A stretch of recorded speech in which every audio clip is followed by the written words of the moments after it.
it is time for one of my all-time favorite activities, and hopefully one of yours as well. Patch review. It's the first quarterly update for Visions of Eternity, and that means we are going to read the patch notes together. What a wonderful activity. It's been quite the controversial one. Some things really good, other things not quite as good, to say the least of it, that's for sure. But certainly an eventful time. We've got people discussing this. We've got people talking. We've got people engaged with the game. It's glad to see a little bit of energy in the community for once. But yep, we got a lot to talk about. We've got a little bit of a mini balance patch. We've got the new legendary ring. We've got the infamous fashion templates, raid quick play, raids and strikes being combined together, Wizard's Vault changes, and of course the new raid to talk about. So let's go ahead and get into it. Let's start off with the rough stuff here. Just get it out the way. Let's talk about the fashion templates. So I already made a video talking about this and talking about some fixes, like how I think it could be, some of the issues could be addressed. I'm not going to restate that too much here, but basically fashion templates are a bit of a mess, if I'm going to be honest with you, right? Like, I definitely understand what ArenaNet was going for, adding functions like locking styles, so you can have the same item fixed across multiple outfits, so you can quickly swap between fashion sets and decoupling it from the gear a little bit. But let's be honest here, there definitely are some pretty major usability concerns, right? Like, in particular, the system is a little bit more convoluted now, requiring more inputs to get things done. You, of course, have some additional complexities with moving and changing things. Tweaking things is difficult, right, at this point, because you have to go through multiple menus. You've got to change things. Like, dying is super annoying. Like, gliders aren't there yet. They've said they're going to be adding this stuff, but it's not here yet. Oh, yeah, it's a little bit tough. And, of course, all of that on top of the fact that this is a system that we've been used to for a very, very long time, like nigh on 10 years at this point.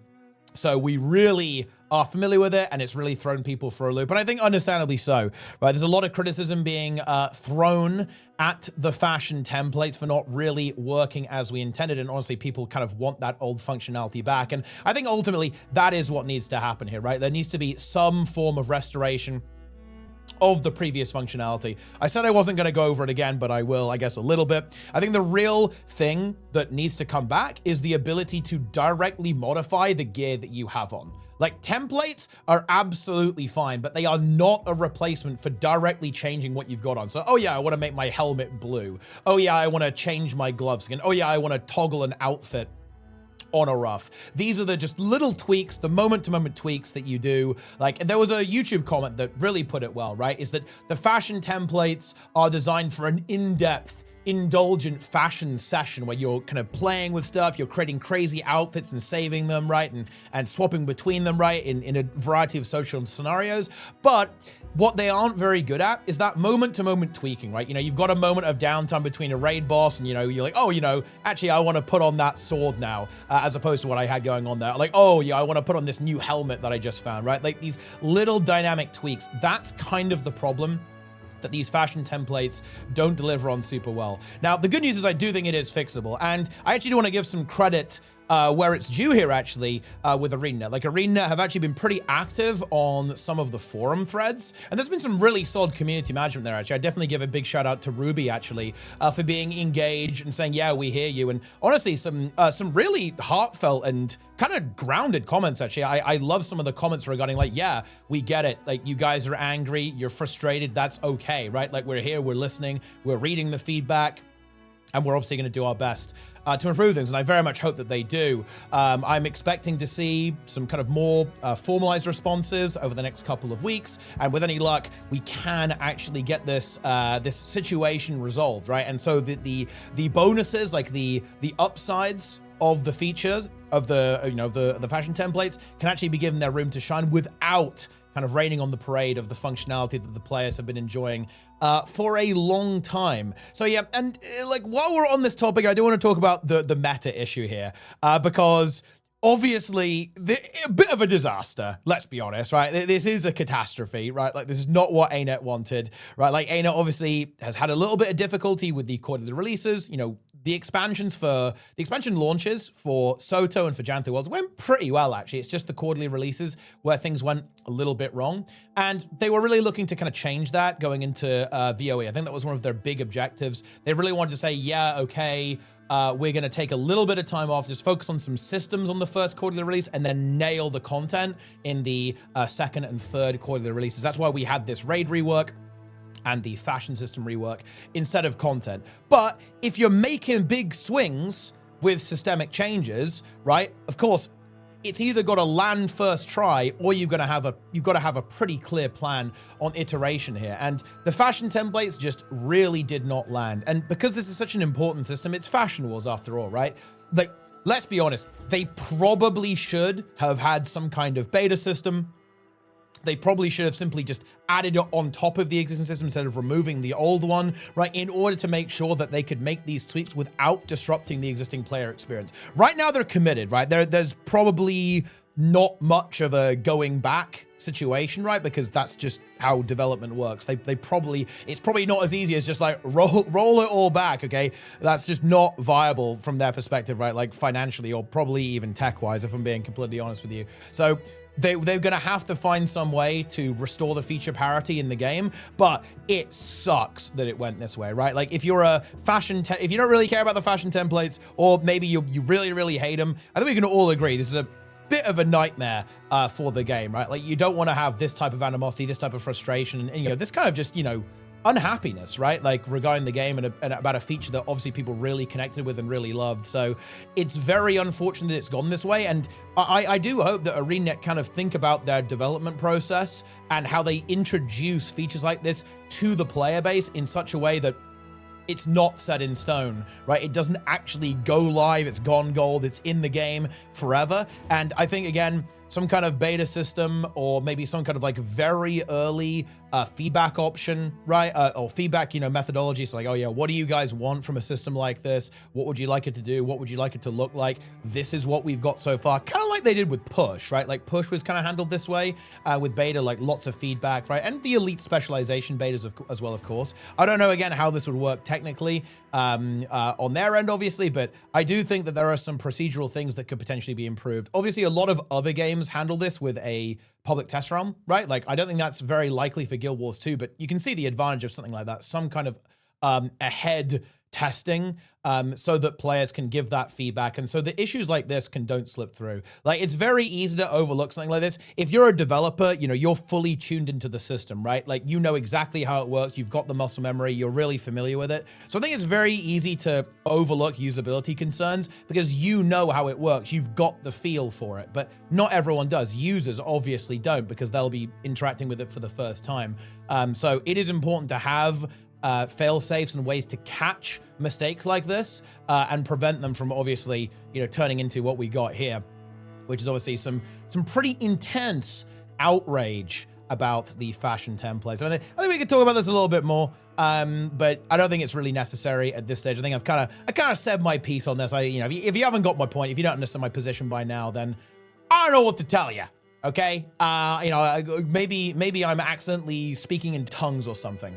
But anyway, okay, let's move on to something a little bit more jovial, actually. Let's start with a new legendary ring. This is actually a really cool feature, definitely one of the big wins of this patch. It is actually the first legendary accessory that I'm not going to disable the effect of. And that's high praise coming from me because I don't like all that sparkly crap, all those orbs and wings flying everywhere. Get that out of here. I absolutely love it. You've got two different particle effects. You've got the beam, the sunbeam coming down. You've got the water splash when when you have your weapons drawn. You have fish following you around as well when you don't have your weapons drawn. You've got the crabs dancing with some sandcastles. It's actually a really, really in-depth effect. It sets a new standard, in my opinion, for what a legendary trinket is going to be. And I very much hope that we're going to see something similar from the World versus World trinket that's actually been hinted at coming up next. So that's really, really exciting. Big fan of it. Really cool collection as well. by the way. Big fan of the collection. It's, you know, you guys know me. I love frogs. I love the Hylic, right? And it's a little bit of a Hylic quest. You kind of go out there to find these shards of the sun, basically, and you learn about the sun god that the Hylic worship, and you use it to create this mystical artifact, right? To honor the fine sands of Castora. Really cool role play. Not super long, but really, really nice. Exactly what I was looking for with legendaries, and I'm very much looking forward to the next ones that actually come along. I hope they will be similar in World vs. World. Actually, I hope World vs. World actually has a similar collection, and of course, any of the other ones too as well. Really, really fun. It's actually, for me, the legendaries of VOE have actually been a big highlight for me so far. I love the fact that we launched with a legendary, 2 legendaries, of course, the Aqua Breather and the Spear. Absolutely love to see that. They were really, really fun. It really made the experience on launch really special for me because you had that kind of storytelling experience of like crafting these legendary items, right? And yeah, they were really cool. It was a really fun thing to go after and give some context to all the like mindless grinding we were doing. So yeah, new legendary ring for me is an absolute huge win. And you know, it's a legendary, pretty expensive. I think it set me back about 1.7k approximately. So that's pretty in line with how legendaries are. Obviously, I already had full legendary trinkets anyway, but hey, now I have another one that I can actually use the effect of, which is always pretty fun. I think what's interesting about it, it was very light on Mystic Clovers and very heavy on gold. I think it's pretty clear they want to drain some gold out of the economy. And well, you know, we can kind of go on to the next topic here. That's very obvious with the Wizard's Vault changes, because in particular, they've basically removed the infinite gold that you could buy from the Wizard's Vault and replaced it with materials, right? So they want to drain some gold out the economy. We see that with the legendary, and we absolutely, well, all the legendaries really, and we absolutely see that with the Wizard's Vault. However, you know, we will mourn the loss of the Wizard's Vault, okay, the infinite gold. However, I would say overall, the changes for the Wizard's Vault are pretty damn positive. I think some noob traps have been removed. In general, we've got some good new selections on there, like the bag slot expansion. Blackline keys, always a little bit of fun on that. You know, we've made the obsidian shards a bit cheaper. We've got the, you know, we've got a discount on the lesser essence of gold. So in general, I would say the vault is in a better spot than it was. And, you know, a quick thing to point out here. It is certainly true that you're not going to get as much value from the infinite repeating materials because it's a little bit more expensive. It's more Astral Acclaim. It's 50 versus 35. I do want to point out that the value of that infinite material bag actually is about 1 gold. So you can still get a lot of infinite gold if you're playing your dailies, if you're playing your weeklies deep into the season. You are going to be getting value there. Like, just to be clear, you 100% are. If you want to, you can just sell that and then boom, you got a bit of cash. It won't be as much as before, but it is still there. I've seen a couple of people confused thinking that there's like no way to get infinite value out of the vault. That is actually, in fact, not the case. So yep, that's pretty good.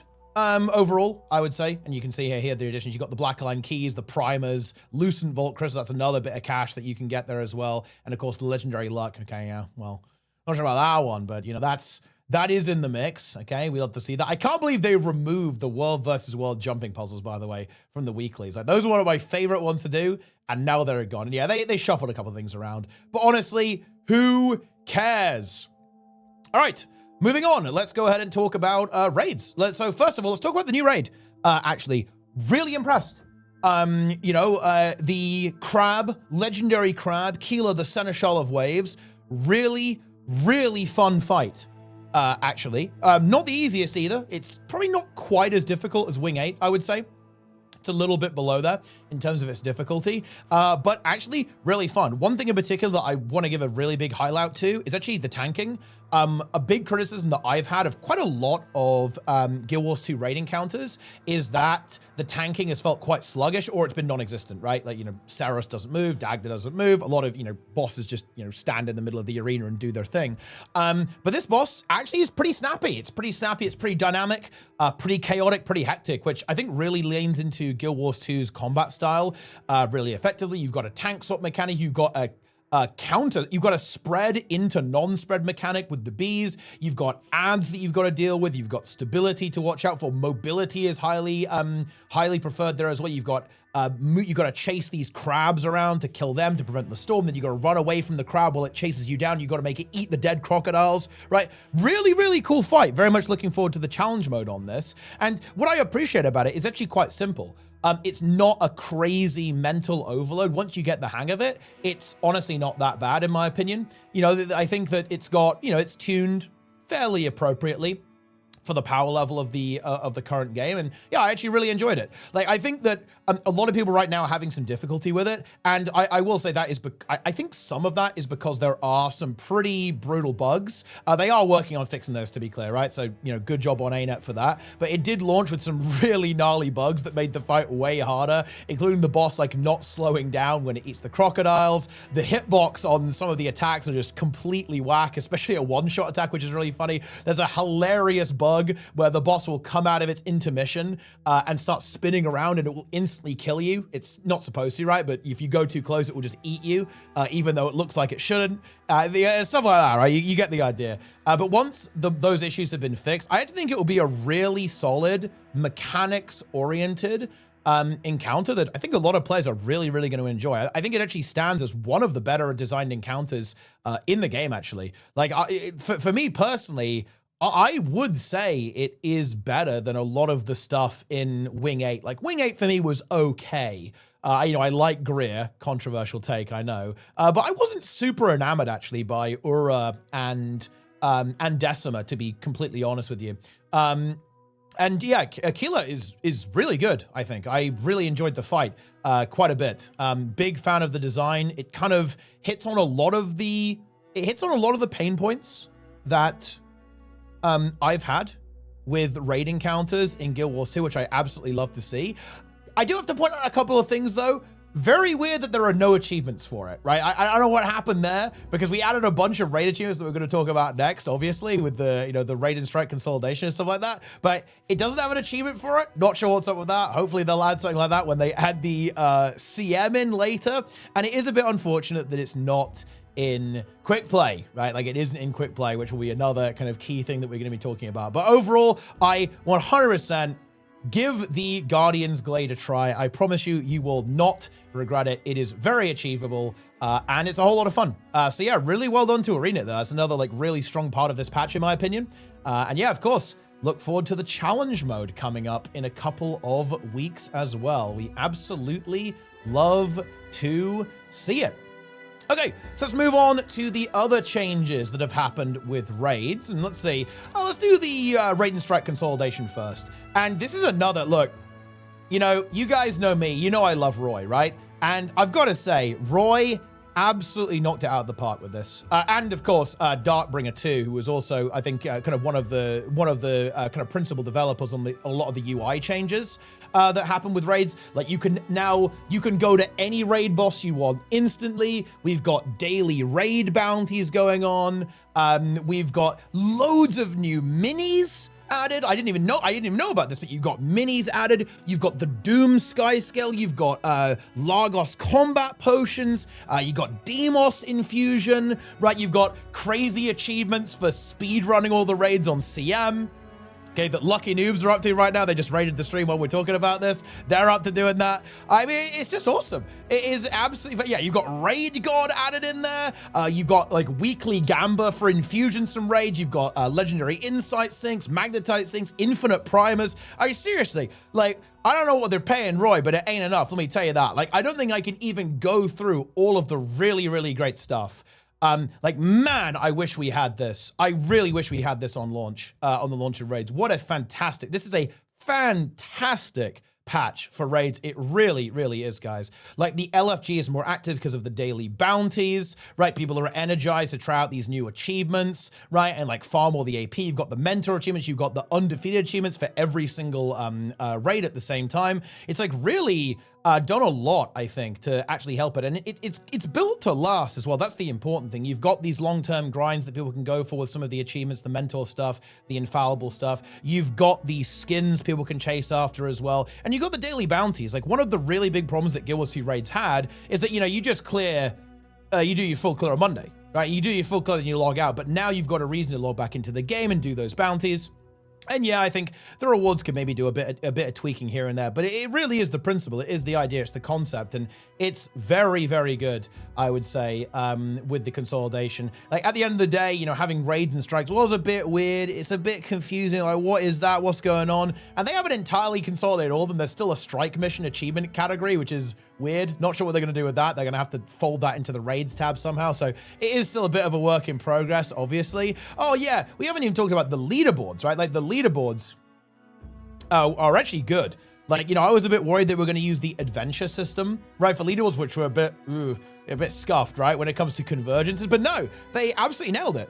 They made a brand new system alongside the brand new UI for opening raids and, you know, looking at the difficulty of raids and, you know, hopping from instance to instance. And they also added leaderboards for all the challenge modes. Now, dude, this is actually a double win because some of the leaderboards are a bit scuffed. For example, Mercer Overseer, thanks to a bug, actually has a kill time of 7 seconds. So that means they got to fix the bugs, right, guys? But yeah, I think it's really cool to actually have that in game, right? Like, you know, speed running is a big part of the, you know, hardcore Guild Wars 2 culture. So having that actually officially in the game, I think is really, really exciting.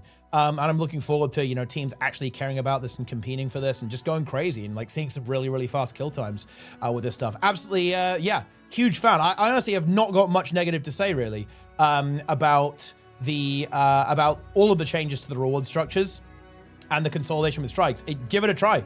Give it a try, guys. There's never been a better time to try Guild Wars 2. I'm not sure about that, but it's all right, okay? At the very least, it's definitely not a bad time to try some Guild Wars 2 raids. I will say one thing on the Infallible achievement. The Infallible achievement is pretty damn hard. You've got to speedrun all the raids on challenge mode without going downstate even once. And the times are pretty aggressive, by the way. I love to see that. I love that it's a super high prestige achievement. But I will get memed on if I don't say that I would really like to see a version of that that doesn't have the time, right, attached to it. Because I think some people are feeling quite discouraged by the times being super aggressive. And I think that's fair, right? You know, memes aside, right? Get good aside. I think that's fair. I think, seeing as we know that the title is going to be made purple, Infallible is going to be purple at some point in the future, I think it would be fair to add a, you know, a non-purple version of the title that doesn't have the timer requirement. Or even going further, you could even break it down, right? You could have one, you know, you could have one Infallible for, you know, just the timer, one Infallible for just the no downstate, right, ever, and then another Infallible for both of them combined, right? Like, if you want to go crazy. That might be a bit bloaty, but, you know, it could be fun with that. But yeah, absolutely massive win. Roy and Darkbringer, they cooked hard. Okay, they are very, very based developers, and it's been really good to see that there's been a positive community reaction to that. And kind of similarly, actually, Raid Quickplay. Now, this one I've got a few more thoughts on, a few more concerns, but, you know, yeah, still definitely good, right? So what is Raid Quickplay? Just like the Fractal Quickplay, you click a button and it zips you into some raids. Now, the thing that definitely... look, let's get the disappointment out of the way first, because there's a lot of good things to say about this, but let's get the complaining done first so we can put that behind us. None of the original raid wings are in. It's basically just X-Strike missions, right? So you've got, you know, Old Alliance Court, you got Cunning Overlook, Aetherblade, Anka, you got Bone Skinner, Whisper of Jormag, right? All that good stuff, right? That's Ceres Dagda. That's the stuff that's in there. We haven't got, say, Spirit Veil Wing 1. We haven't got, you know, Demos, right? And that's for that. And I think there's a couple of reasons for that. One, there's probably some technical stuff, right? Like, it's probably easier to, like, splurt the players into a single boss instance than a raid and kind of cut it off. So there's probably some technical reasons going on there. But also, I think there's another thing as well. Like, a lot of the fights they've put in, with, I guess, the exception of Old Alliance Court, a lot of them don't really require specialized roles and aren't very mechanically intensive. And that is because of the nature of how they implemented Quickplay. So instead of having it like the Fractal Quickplay, where the Mist Stranger will actively help you, will actively revive you, and even do mechanics for you sometimes, they've just given you a pretty damn strong, to be fair, buff that's going to help you defeat the bosses. Now, this does concern me a little bit for a couple of reasons. The first reason is that will not work for some raid encounters. Some raid encounters have like gimmicky mechanics that require specialized roles. Let's say, you know, Kadim. Kadim 2, stuff like Demos hand kiting, right? Like stuff like that. You need to have people performing specific tasks. And this is the concern. The raid encounters that have been added here have not been mechanically modified in any way. And that means that it's going to be very difficult to integrate other raid encounters. Now, they have said that they do want to integrate other raid encounters, which I'm a really, really big fan of. But I think that could potentially be a challenge, particularly because right now, I think Quickplay has a lot of kind of sweats, a lot of veterans playing in it right now. I would expect that to actually decrease over time because everyone's in there grinding, blasting. So in basically every Quickplay group, you got some sweats, right? And that kind of makes it go smooth, right? You know, if you got like, you know, 3 to 5 people who know what they're doing, you're gonna crush basically any raid in the game, even some of the harder ones, to be completely honest with you. But over time, I think that's going to kind of get diluted. And that's where things potentially could become problematic. Because the raids haven't been changed mechanically, I could see, and I'm not saying it will, but I could see success rates going down, and ArenaNet need to be ready to actually tweak that buff to make sure that players are still having a good time and are still able to actually access that content and have some fun through the quick play as well. The other thing that is a little bit bothersome is the fact that there weren't raids on launch, especially the new raid, right? Like, because the new boss, as we previously discussed, is actually really fun. I really like it. And it not being in or basically accessible on launch to a lot of the player base actually feels kind of bad, right? Because obviously, you know, it is actually a relatively challenging encounter. I think it's more than I think a lot of Guild Wars 2 players, and just, you know, I shouldn't say Guild Wars 2 players, you know, like, let's be honest, right? Like, not everyone is a raiding sweat, and in any MMO, right, in any game. So like, it's going to be a little bit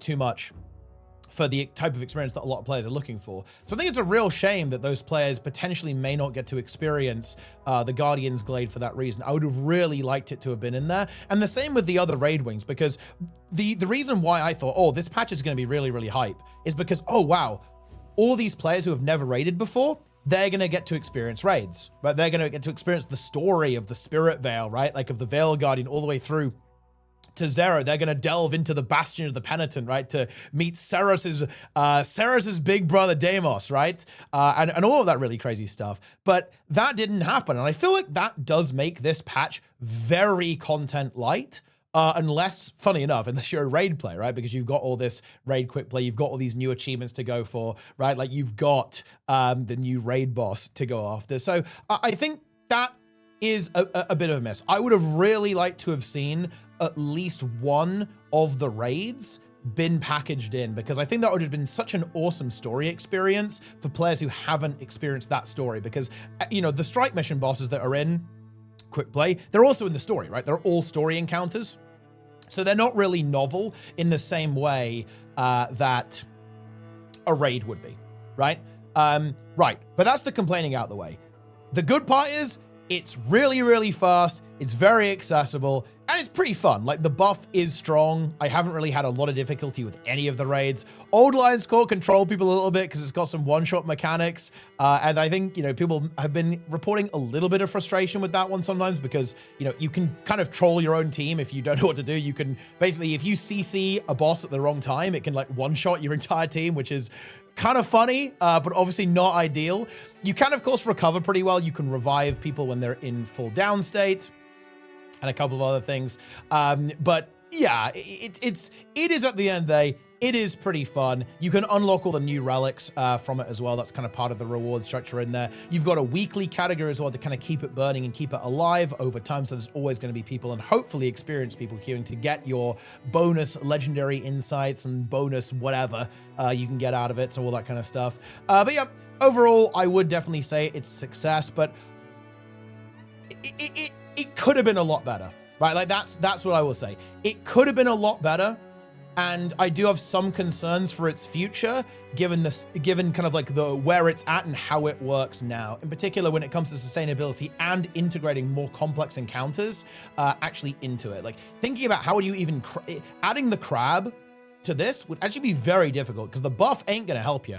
to be honest. Like, you know, it is a mechanics-oriented fight, and without the Mist Stranger to help you, I could definitely imagine some groups potentially getting a little bit stuck on the new encounter, even with a pretty strong, damage buff, right? Which I think is a problematic challenge that ArenaNet are going to have to tackle as they move forwards with adding some of this content to Raid Quickplay. Another thing that I think is a bit unlucky is there's no event. Right, I love the Fractal Quickplay event. I'm not saying they have to give away another legendary with this one, but it was absolutely awesome. It was so exciting, like a sick new reward to go after, crazy cosmetics with the agony infusions that you could pick up and put in your gloves and get that crazy kind of glow, you know, different color glow on your weapon. Really, really exciting. Got people really engaged. And honestly, it's something that I think ArenaNet have been using to great success, is having this event-driven gameplay to get players to log in and to have some fun and like have a funnel players in to have a really cool social experience.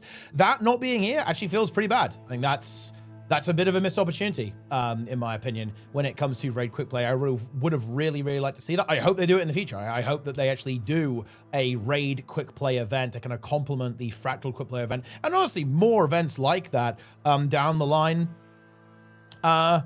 into the future. Right, like that would be really, really cool because I'm actually a big fan of the event stuff that ArenaNet do. So yeah, there you go. Let's see. Do I have anything else to say about Raid Quickplay? I think that's all I've got. Maybe if I remember something later, we'll come back to that. But I'm pretty sure that's all I've got. And actually, that kind of covers most of the core topics.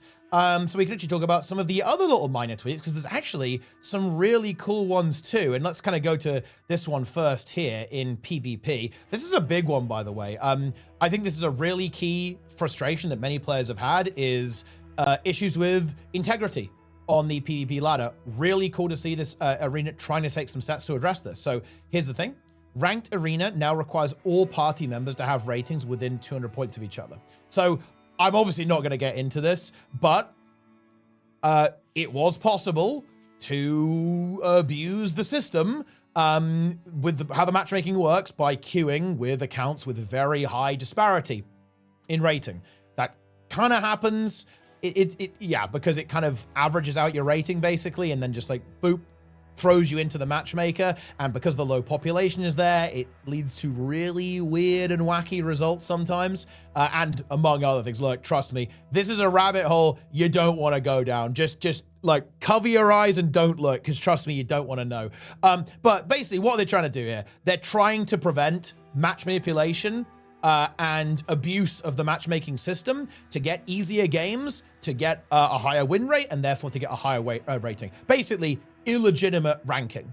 And this was a fairly common practice. It's referred to as silver queuing. You can probably guess how people were doing this and what people were doing. And this is aimed at preventing that. Yeah, good change, to be honest. And this number might need to be tweaked, right? Like maybe 200 is too low. It might, too high rather. It might need to go down a little bit. Depends like how things progress, because 200 rating is a fairly big window, but I think being a little bit generous there to make sure that friends are still able to play with each other, even at a relatively significant skill difference, because 200 rating, by the way, is a big skill. That is a big skill difference, right, in Guild Wars 2 PvP. But that may need to be tweaked down the line, of course. But overall, I think a very positive change, actually, because I don't think ArenaNet want to remove duo queue, because at the end of the day, I think duo queue is something that is probably a bit of a net positive, right? I think it does have some downsides with it, and that obviously are these like crazy high win rate duos, especially that are potentially abusing parts of the matchmaking algorithm. But I think it's better to try to combat the downsides rather than just, you know, throw the baby out with the bathwater, right? And I think this is a good approach, and I think we should see some significant improvement. Obviously, this isn't going to make the ladder all of a sudden 100% perfect integrity, right? Like there are still going to be people who try to cheat, win trading, whatever, right? People are going to do, but I'm really happy to see this because, you know, I think that a lot of PvP players, to be frank, had kind of given up on thinking ArenaNet would ever try to tackle this. And yeah, they absolutely clearly are. This is a clear, definitive step in that direction, which, to be honest, I absolutely love to see. Very, very good indeed. All right, and we actually have a couple of balance tweaks to talk about as well. And yeah, there are mostly nerfs in PvP, so don't panic if you're in PvE. But basically, big damage nerfs to the hair build for Evoker in PvP. We have some nerfs to support Troubadour in PvP. And also some very significant nerfs to all forms of DPS Conduit, and indeed Antiquary in PvP, and a couple of nerfs to Paragon in PvP. So look, I'll just tell you what's going on here.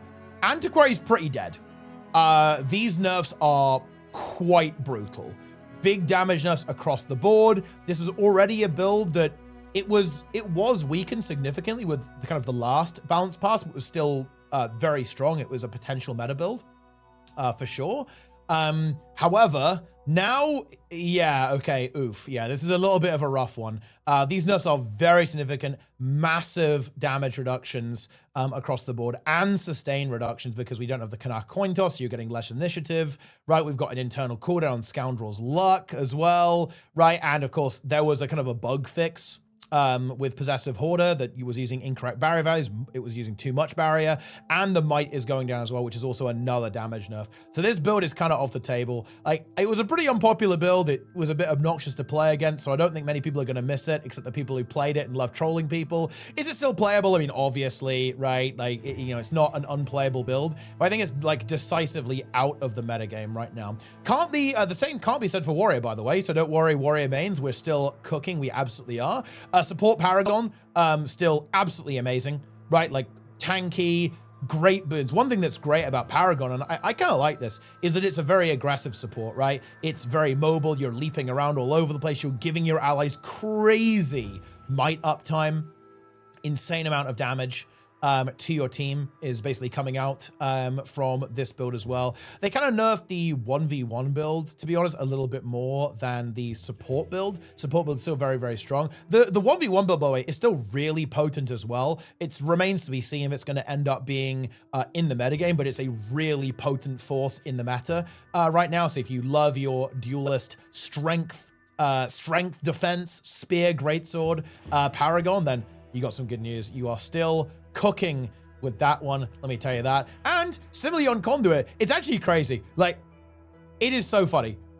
Conduit was beyond broken before this patch. You guys know the funny thing? It's still absolutely awesome. It's still really good. Look at these nerfs. Nearly doubling the cooldown release potential.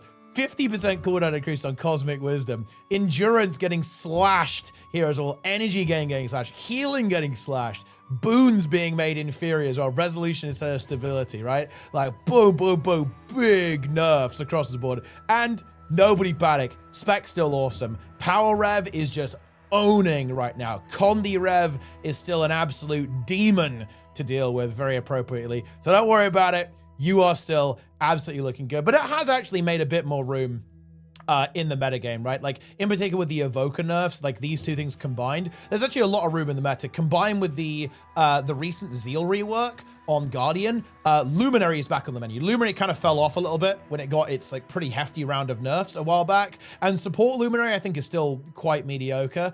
But DPS Luminary is back on the menu with the Zeal build. Super aggressive. I think a lot of Guardian players are going to have some fun with that, actually. Very aggressive, massive damage, and still has that kind of Luminary brawl to it. So definitely go for that. Like, to be honest, I feel like a bit of a victim here is the Evoker. You know, I do think this build has been arguably over-nerfed now. It's again, play this in ranked, absolutely no problem. You're going to delete people with the bunny, but I think it's for like competitive play, for like sweaty tryharding, it's honestly pretty mediocre at this stage. These are really big damage nerfs. I mean, look at this, and sustain nerfs too, right? You're getting less damage amp on Bountiful Power. Zap is losing a lot of Frosty, and you're getting a lower damage mod. Lightning Blitz, 10% damage nerf. Familiar's Focus, 3% damage mod, and you only get 1 stack of Electric Enchantment instead of 2 from Galvanic Enchantment as well. It's like, oof, yeah, like those add up. Like these are some big damage nerfs across the board. The good news is, okay, don't worry guys, there is a new menace. And honestly, you kind of hate to see it, but I honestly kind of love to see it. If you're an Evoker, you are no longer friends with the hare. You are friends with the toad.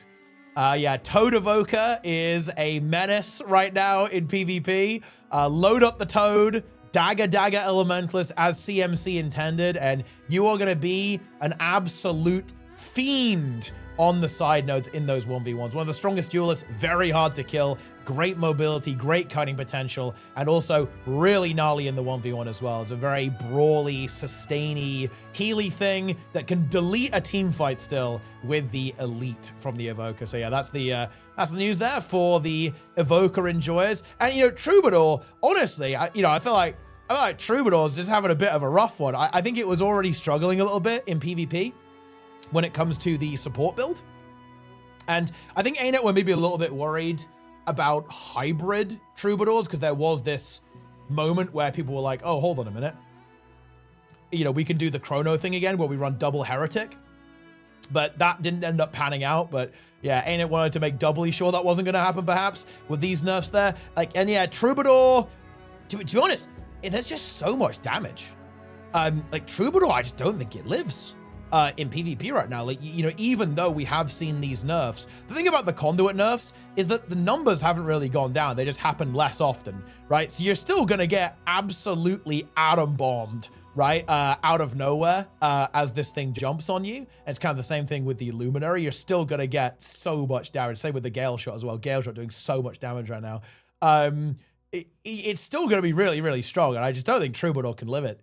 To be completely honest with you, it's just too much damage. And yeah, well, speaking of Gale Shot, by the way, Gale Shot's actually a bit of a big winner. It's been kind of flirting with being meta for quite a while now, but you'll notice there's no nerfs here, and a lot of other stuff is getting nerfed. And yeah, Gale Shot, I think, like a big contender right now for that ultra high mobility roaming DPS, kind of alongside the Conduit, kind of alongside the Luminary in a way. Slightly different flavor of the two, right? Like very evasive, very fluid, very mobile, but really delivering some pretty serious value in PvP right now. But yeah, I guess those are the balance changes as well. Oh yeah, we can talk about the relics too. The relics are actually quite a bit of fun, by the way. Like they feel a bit PvP coded overall. Like there might be some kind of crazy cook people come up with in PvE, but they're all very utility focused. If we just go ahead and actually open it up right now, we can get the relic set.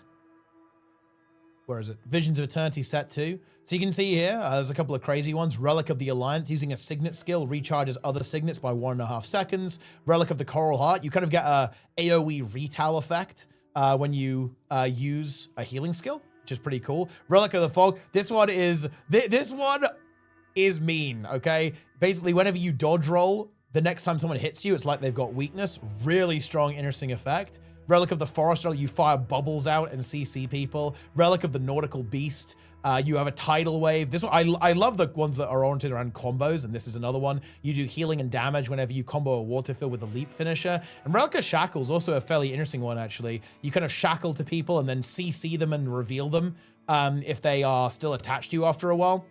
A little bit like Magebane Tether in a way.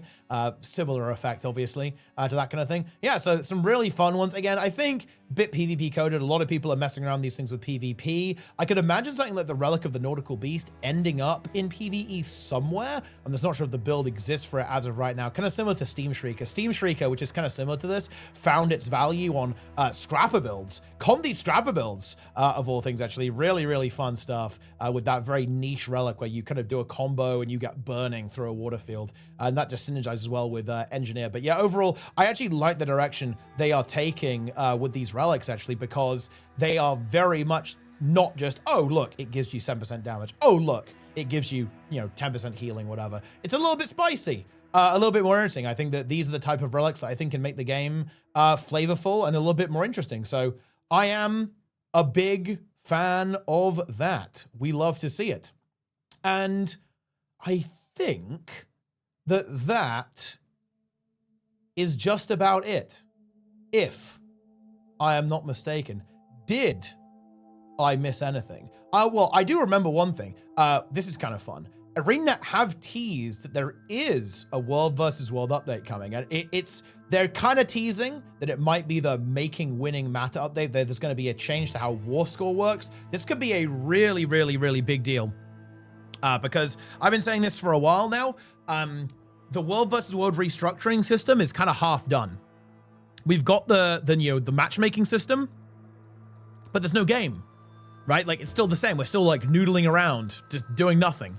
So if we are finally getting to work on making winning matter and kind of adding that competitive infrastructure for world versus world, it's going to actually be a really exciting time for world versus world. You know, I think it's been a long time coming, and you know, I mean, it doesn't feel good. I think there's definitely a little bit of people are a bit down in the dumps about world versus world with how the system was kind of just like left to fend for itself a little bit. But hopefully we can start kind of on the road to recovery to getting us back to where we want to be with world versus world for all of the world versus world enjoyers out there as well. But yep, that is just about going to do it. I think those are all the facts, or the little teasers, or the little memes about this one. I'm just gonna double check to see if I missed anything. Oh yeah, I was gonna mention one more thing about Quickplay actually. Like, Quickplay is a little bit weird sometimes. Like, for example, they have started to iterate on this, but the way that stuff like the backfill system works on launch was weird. Like, you could join an instance late, but then you'd just be dead and you have to watch. Okay, and they can't revive you. Hopefully, they actually have done that. I think it won't let you join in combat now or something. They've made a couple of tweaks to this, but I do think they need to continue to refine this actually, because this was also an issue that was a little bit weird with Fractal Quickplay. It was less of an issue though, because you don't really have the, oh yeah, you just can't come back to life thing nearly as much as you do in raids. But yeah, I do hope they continue to iterate on this. Like, iteration is really going to be the name of the game with Raid Quickplay. Like, because it's good now, but I want it to be great. And yeah, I think that is going to wrap things up for patch review. Actually feels good. I haven't done it. I have not done a patch review, guys, for quite a while. I do have a couple of other topics I want to talk about coming up soon, guys. There's going to be some discussion videos on my channel. So definitely, oh yeah, stay tuned, guys. Be sure to subscribe. Okay, you better do it. Subscribe. Leave a comment down below, like the video, come back and watch every single day, watch my stream on Twitch and YouTube, okay, join my Discord, or don't. It really is up to you. You know, you could do it, or you could not do it. It is what it is. You know, don't worry, I won't take it personal.